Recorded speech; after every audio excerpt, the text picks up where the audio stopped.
All right, it looks like we are ready to continue with the marathon. So without further ado, here's FeRReTDiPiTY with PaRappa the Rapper 2, any percent. Okay, for the donation incentive, what hat color ended up winning? Here's to me as if blue has won that. All right, I just gotta load that up then. 1 second.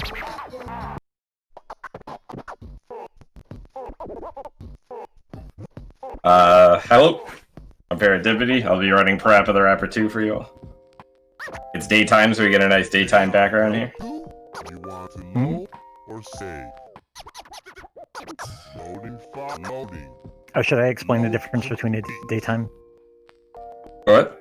Should I explain the difference between? All right, so the game will look at. Oh, by the way, I'm Wag. I'm gonna commentate. I play PaRappa 1, but I know things about this one. So the game's clock the game will check the system clock to see what time it is, and it'll either have a daytime scene or a nighttime scene on the overworld map to kind of just as a thematic thing. It's kind of like one of many nice little touches that the game throws at you.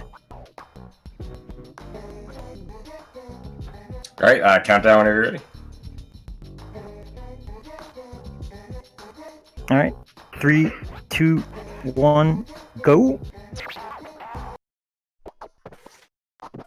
All right, this first song, we're gonna make some beard burgers. So if you just want to explain. Yeah, all right, so the first, bunch of things to go over. First off, if you've never seen PaRappa the Rapper or any of the other associated games, this is the third game in the series. It's called PaRappa 2, but there was one between PaRappa 1 and 3 or 1 and 2. That game was called Unjammer Lammy on the PlayStation 1. PaRappa 1 was on the PlayStation 1 as well. This is the PS2 sequel. Came out in 2001, and this is the first stage of the game. The gameplay works in that each stage gives you a teacher that you learn from. You learn how to rap from them, and what they do is they'll give you a line, and then you repeat it back to them. And the way you do that is you press whatever button sequences appear in that bubble at the top of the screen. So right now you see on the top line the master, the beard guy, the beard burger owner, he'll slide across. So you just match up when his face goes over the icon and you hit the button. The game judges you based on your timing and hitting the right button. And if you're offbeat, it kind of tries to judge you on if you're offbeat well or if you're offbeat just sloppy, which introduces a number of other things. Each line is independently graded, and that's how it determines your score based on how you do with hitting all of the buttons. So if you are off for half the phrase but you're on for the other half, you're still okay. Sometimes it's really hard to tell though, because this is on the PlayStation 4 instead of the PlayStation 2, so there's different latency things that Dips has to worry about when he's playing. Additionally, the game itself has different things that it'll do while you're playing to switch things up just a little bit. In the base game, the orange hat or red hat one, it doesn't change very much, but we're in blue hat, which is the second difficulty tier. So a lot of the different phrases in the game are going to be just switched around in subtle ways. So if you've played it before but never really done anything other than the orange hat, some of the songs might seem a little bit different. They might seem a little harder. It might seem a little, the phrases might be slightly longer or shorter in different parts. And that's just to kind of throw a curveball at you.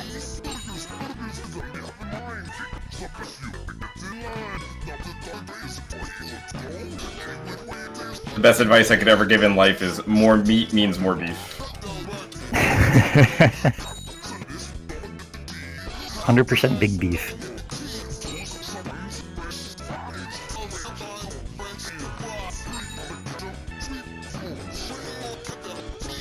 And that is stage 1. So now would be a good time to tell them about the cool strats. So you see in the lower left corner there, it's there's a little thing that says good. That is the game's overall rating of how you are performing. There's 4 of them. The worst is awful, and if you drop below awful, you automatically fail the stage immediately. There's awful, there's bad, there's good, and there's cool. You start off at good. If you do badly, you drop down to bad if you screw up for 2 phrases, and if you do it 2 more phrases, you drop down to awful. And if you do it 2 more times, you're done. However, same way is how you move up. So you do 2 phrases well in a row, and then you move up.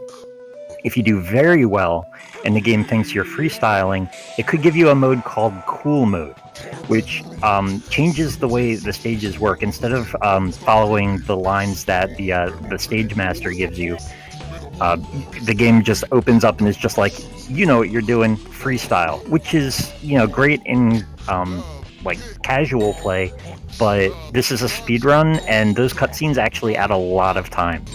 However, you can also intentionally get a cool at a very specific time to try to skip one of the cutscenes between the different lessons of the stage. So this is stage 2. This is you may recognize Chop Chop Master Onion from the first 2 games of the series. He's back in the 3rd one. He's talking about romantic love with so this is an example of the cool strat.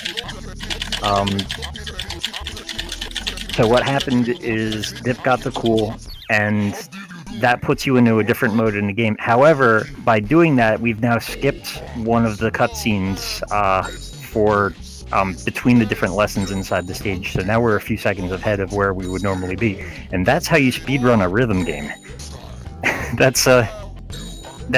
It's very, very difficult to reliably get a cool in the specific times that you need to do. Like, sometimes the game's just like, no, you can't have it, and then you just have to play it normally. And sometimes you do something that is dead on, and you're like, all right, this is going to be great, and then the game's just like, no, I didn't like that. We're going to knock you down a grade instead. It's pretty cruel. Unlike in previous games too, getting a bad at any point will cost you between 4 and 14 seconds because there's 2 cutscenes, and then it makes you replay the 2 measures that you missed. Yeah. Oh, yeah. It also goes back. You have to replay the phrases that you did badly on, and then there's a little cutscene whenever you go down or up a grade where the master says "getting worse" or "getting better," and you have to wait through that. So playing consistency is rewarded very handsomely in this game.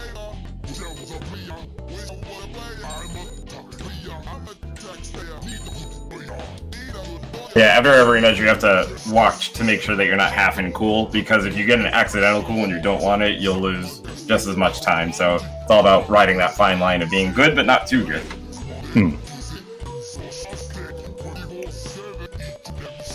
I mean, you may recognize Chop Chop Master Onion here from the first 2 games. Yeah, instead of being the intro stage in this game, he's the 2nd stage, which is kind of a refreshing change. If you remember, in Ungem or Lemmy, he was kind of broken down and not having the greatest time in life. He's back here. It's got his own TV show, and he's on top of the world, so he's doing well.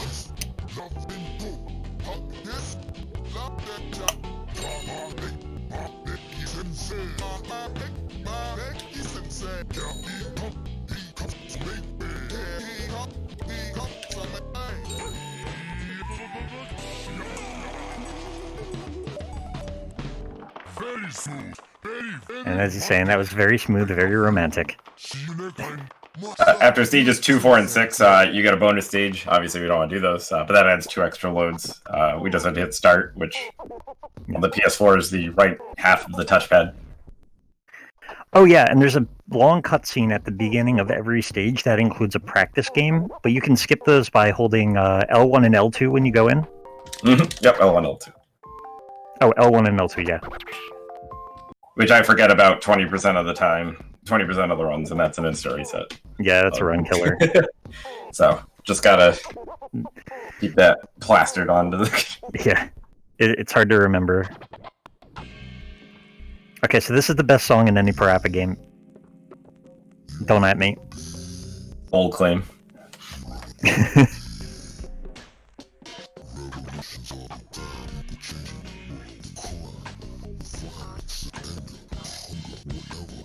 Yeah. Anyway, this song is called "Big." It's with Gruber Ant. There's no cool skips or anything in this one, so it's just don't get cool and don't get bad, and enjoy the visuals.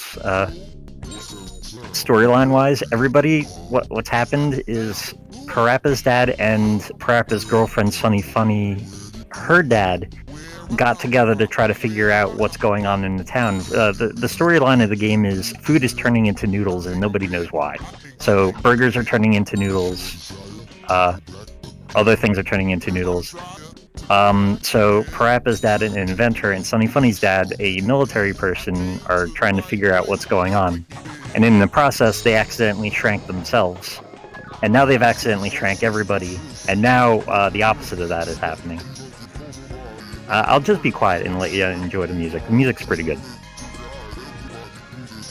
Oh, if there's any donations or anything, please feel free to jump in and read them. And if anybody's donating, throw in what your favorite PaRappa the Rapper or Jammer Lammy song is, if you have one.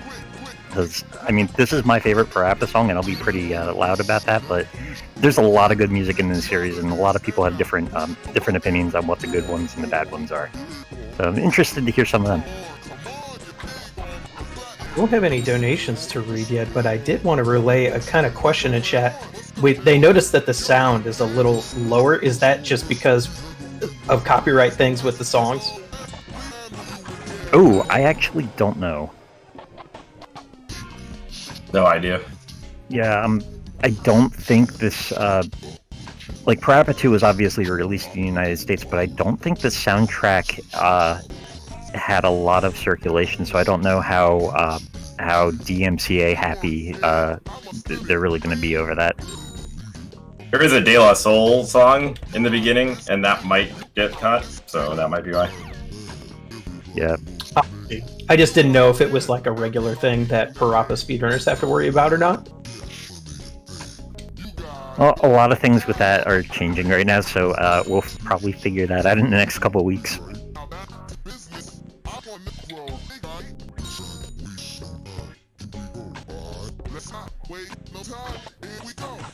I haven't had any of my runs for this flag yet, knock on wood. But I think my DDR Supernova speedrunning days are over for that, because Fallout Boy is gonna get.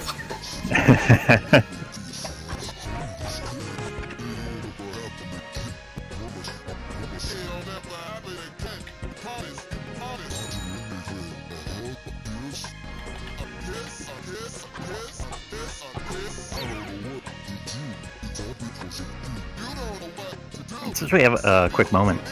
Oh yeah, somebody mentioned De La Soul. The opening, like the title screen song to this game, if you let it sit on the title screen for a few minutes, it transitions into a De La Soul song. And I actually didn't know that until a couple months ago.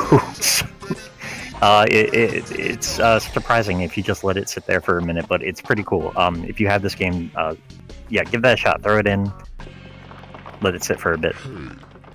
Set it and forget it. Do you want to tell them about the meters on the bottom and what those? Oh, yes. All right. So, since this isn't the regular orange hat run, the game gives you all of the meters initially. Usually, you have to play through the game and unlock all of them, but it starts you with all the different not robot masters. Oh, geez. All the different. I mean, there are 8 of them, to be fair. Oh, yeah. Who's the Dr. Wily of this universe? Probably the Beardburger son. Yeah, But we'll meet him later. But yeah, those meters, depending on how they go, they show you how your performance is rated, and you want them all going blue. And if you get them all blue and you do well enough, that's how you get to cools. But each one judges you a little bit differently. One is accuracy based on if you're hitting the buttons you should. One is based on timing, and I think one is based on improvisation. It's like technical timing. Yeah. Oh yeah, shout out to these jump rope machines also. They're pretty wild. Rhythm is pretty valid, the other two, yeah. We did get a $5 donation from Fruitline, who says, "It's my favorite rhythm game, only second to Jammer Lammy. Always did like the firefighter song. We be on a roll, putting on a show, letting people know we're like no other." Where's the fire? It's out now. Yeah, Jammer Lammy is the best one. That's a good take. Can't really speedrun that one. Like, because of the changes that we've gone over, this one has viable strats. The first two games, like, Yeah, the first two games are menuing and not messing up, and that's pretty much the whole speed run. But they're still a lot of fun. I'm personally learning blindfolded PaRappa 1 right now, but honestly, if you play PaRappa 1, you realize it's not the most difficult thing in the world. But it's a lot of fun. Oh, by the way, this is stage 4. The instructor's instructor Musesha, and she is instructor Mussolini's sister from the first PaRappa game. If you remember the driving stage, they are sisters. So you get a little bit of a throwback to the first game. yeah, we find out even her grandparents, like the whole lineage, is just various instructors across time.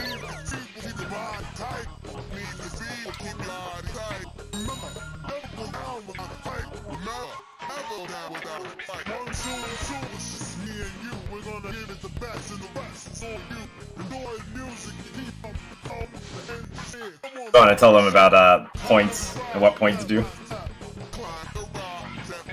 Oh, alright, so each note is individually judged, and if you do good on a note, you get positive points. If you do bad on a note, you get negative points. At the end of each phrase, it adds up all the totals for all the notes, and that's what that's the score that you get. When it says, like, plus 28, or plus 3, that it says in the lower right corner down there, and then adds it to the total, that's just how you did on that previous phrase. So the higher your score gets, it actually will, not so much in the orange or red hat, but increasingly as you get to the more difficult hats, there's 16 different phrases that it can pull to make you go on the screen. And depending on your score and some RNG stuff, I think, it'll pick a different phrase from easier to harder. So if you're doing better in a stage, you can actually get harder phrases. Like with closer together, like repetitive buttons. Maybe the phrases will be very short and will like throw it. Like the instructor will like have like 2 buttons that you have to hit immediately, and then it'll throw it right back to you. Also, that's the end of stage 4. You climb a tower and take a picture. These load screens, as I saw someone say, they're really good. You get more of them on PS4, hence why the PS4 time is 20 to 30 seconds longer than PS2. I think the PS4 would load faster, but because of the up-res graphics, I suppose that added time. Yeah.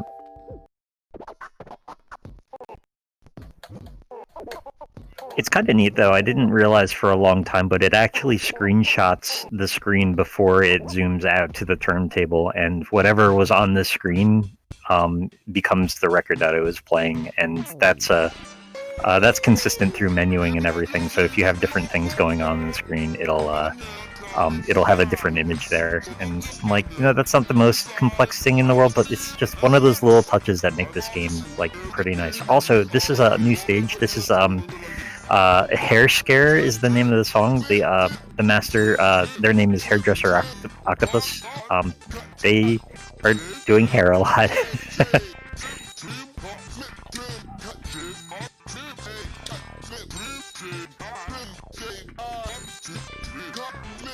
I mean, if we're keeping the Mega Man illusions, this is Launch Octopus. So.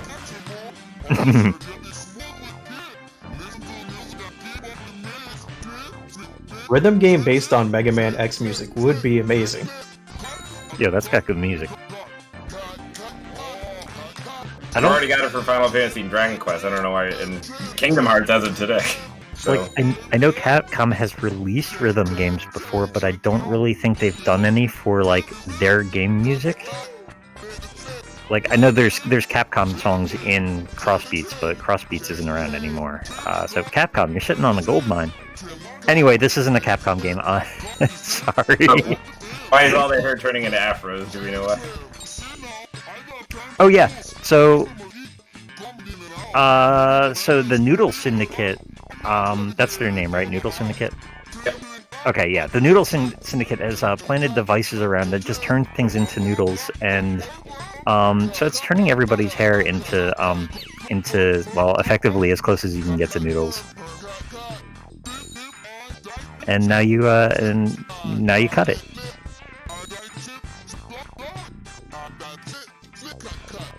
This is the game with the most allusion to Jammer Lammy. The opening even has the Leave It to Lammy stinger, and you'll see them going around.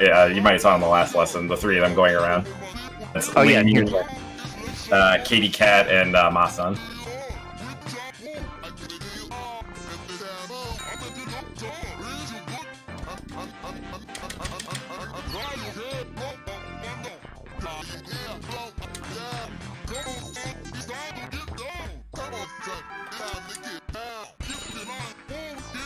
I think this is an example right there where it says keep the line moving, keep the line. That's definitely rearranged from the original song. I've been looking for an example, but some of them are rather subtle, and they're hard to point out while they're still on the screen.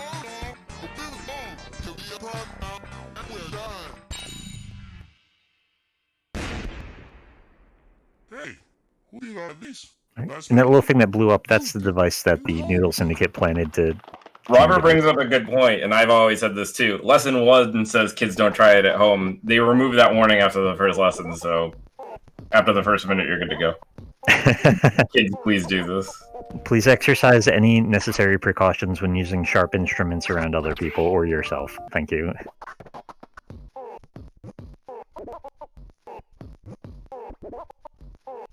We're coming up to stage 6, aka the Virtual Boy.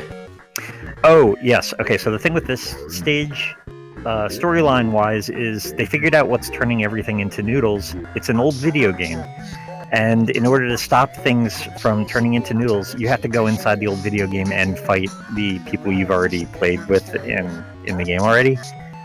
But the catch is, if you lose in the game, everything you eat for the rest of your life has to be noodles. Like, you can't eat anything but noodles. So there's a risk involved here, and PaRappa wanted to show that he's brave, so instead of letting his dad go into the game, he insisted that he be the one to go do it, because he's trying to impress Sunny Funny and all kinds of stuff. He's, like, just, yeah. He decided he wanted to take matters into his own hands. But yeah, this stage you fight all of the... I say fight, but you learn from all of the different masters that you already faced throughout the game. It's just a gauntlet one after the other. It's a lot like the bathroom stage from PaRappa 1, if you remember that.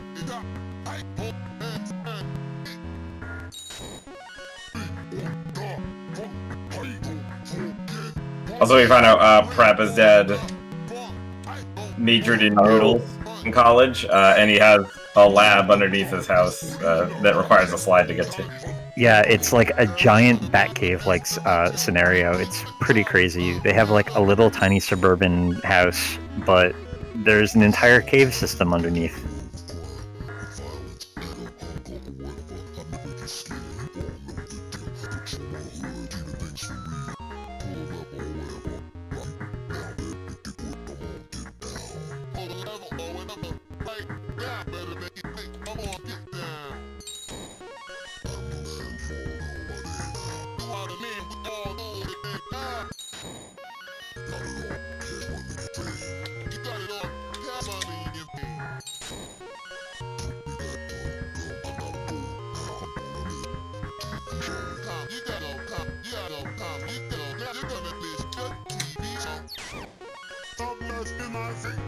Alright, and it just goes through all the different masters. There's Musasia again, after this, the octopus.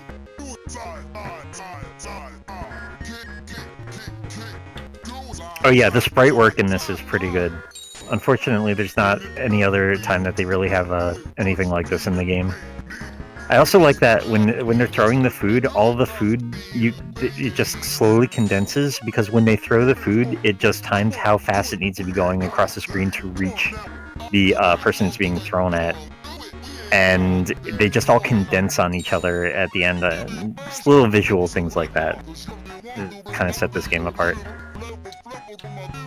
Playing 3D Pong, it's pretty intense. Yeah. Blew my mind when it happened. Unfortunately, I don't really think this stage can save any time, because it takes so long to get into cool on this one. Yeah. Oh, there's a little bit of RNG involved also, because at the end of each phrase, they have a little thing that they do to show, hey, I did good in this one, or oh no, I did bad, like right there.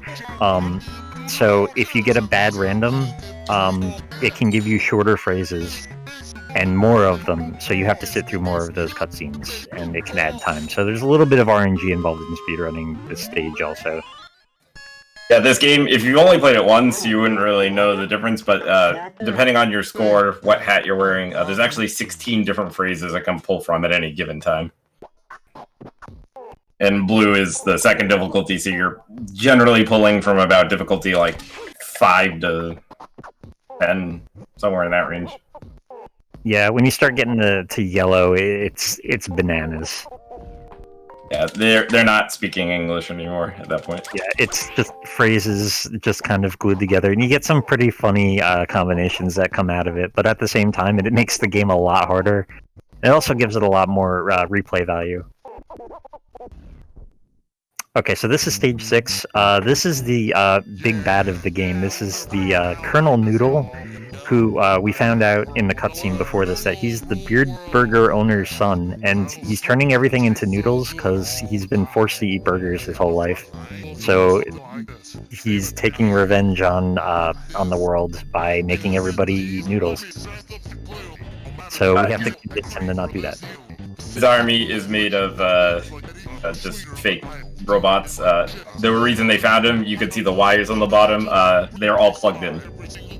That's their power source, just very long cables. So. Yeah. Oh yeah, this is a 2001 game also, so there really wasn't Wi-Fi or robust cell phone networks yet. So yeah, you had to connect everything through wires. This actually looks like a lot of the houses of people who did a lot of internet stuff back then.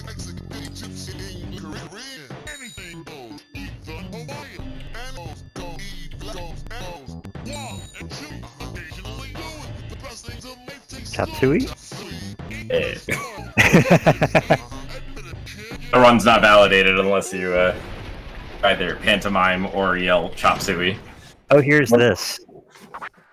Here's PJ. DJ likes to Kool-Aid Man and start DJing in all the games. The only 3 things he likes are food, DJing, and sleeping.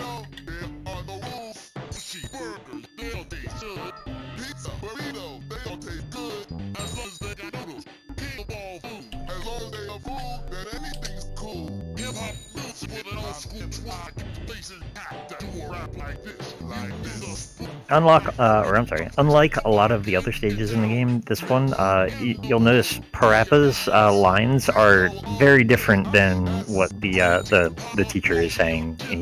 This is more of a battle than just a lesson.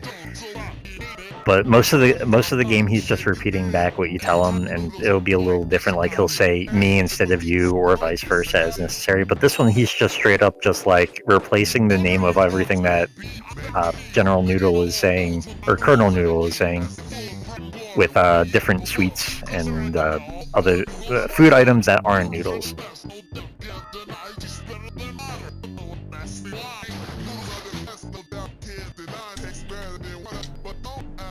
Yeah, although it may not be my favorite song musically, lyrically, it does a lot of things that if the series had kept doing, I think it would have been more successful. In the series, they'd have to make another game in the series, though. There hasn't been another PaRappa game since this one. There is a cameo. There's probably a few cameos, but the major one is that PaRappa was included in PlayStation All Stars. Yeah. He's a playable character in that, and he's got a the Chop Master Onion stage from PaRappa 1 is like his battle area, and it looks pretty cool, but it's not really a PaRappa game. So if anybody I'm sorry. There was a Kickstarter back in I think it was 2016. One of my other favorite games, Gitaroo Man. It was actually the creators of Gitaroo Man were going to team up with the creators of PaRappa, make a game called Project Rap Rabbit. Oh yeah, somebody actually mentioned that a little bit earlier, and I'm scrolling back to see if I can find it. Yeah, they had some kind of crazy high. Over $1 million for an 8-song rhythm game. Sorry, in 2016 you couldn't really That's a tough sell. I mean, Amplitude barely hit 750,000, and that had harmonics as name recognition. Oh, so this is the last stage of the game. It's a in PaRappa tradition. It's a big dance party with MC King Kong Bushi and pretty much everybody else through the entire game. But it's not a bad stage, but it throws a pretty mean curveball at you at the end of the stage. Instead of just straight up being just keep on repeating back, the game very suddenly is like, hey, just press these buttons. And it doesn't give you it doesn't repeat anything to you. It just says press these, and you have to hit the ground running with them. So normally that's kind of tricky, but when you add in the fact that it rearranges things based on hat color and difficulty, it can turn it into a little bit of a nightmare. So the end of this run is actually extremely difficult sometimes. Yeah, you'll always mess up the lead-in phrases when you get the skips earlier. But if it's a dead run already, then of course you'll nail it every time. That's how it works. Yeah. It usually starts triangle square or triangle circle. I forget which one. Triangle circle. Oh, triangle circle. My bad. And then square, square, square after that.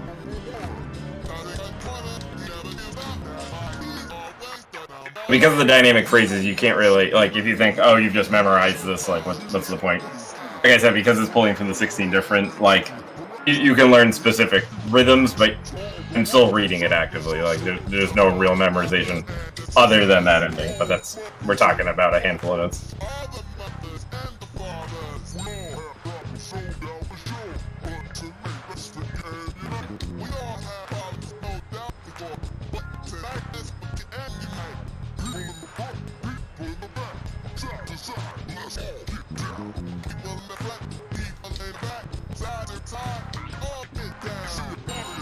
Alright, this is the last lesson. So, time is coming up. When the white bubble at the top of the screen disappears, it's time. And the freestyle section is coming up in, I think, 3 or 4 phrases. After the part where they're like, somebody say, oh, after that part.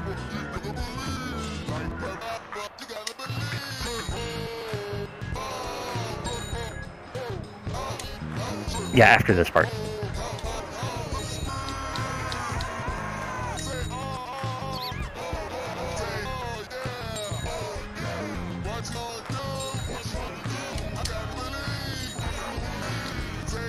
Alright, and... Not yet. Oh, it's coming. It's not yet. And... that's time.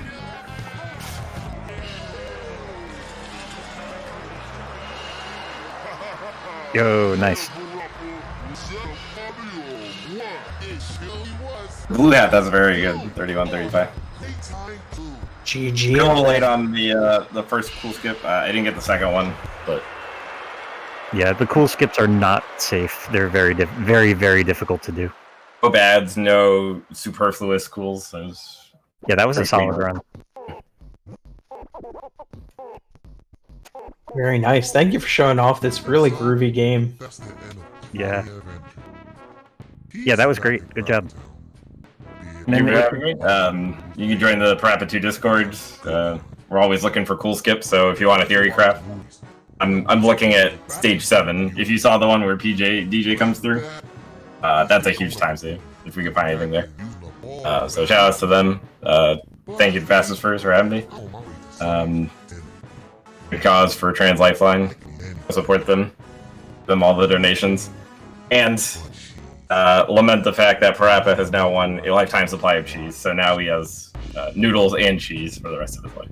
Oh yeah, in the beginning of the game, he was PaRappa was very unhappy that all he could eat was noodles because he won a lifetime supply of noodles, and that's what kicked off a lot of the events of the game. Well, it ends with him winning a lifetime supply of cheese. So yeah. That's Did he PaRappa just too. put cheese blocks on top of a pizza and then bake it? Not just that. Those are very special cheese blocks. Those aren't just cheese blocks; they're very specially crafted so that when they melt onto the pizza, they melt in a very specific way. Unfortunately, you have to sit through the credits to see it. Oh, other than that, also, Dips didn't really shout out their own stream, so hey, you should go to twitch.tv/FeRReTDiPiTY and hit the follow button, hang out, watch PaRappa, do stuff like that. It's chill. Also, you should play PaRappa to yourself if you haven't. Play the PaRappa games. Give him Jammer Lammy some love. It deserves it. Yeah.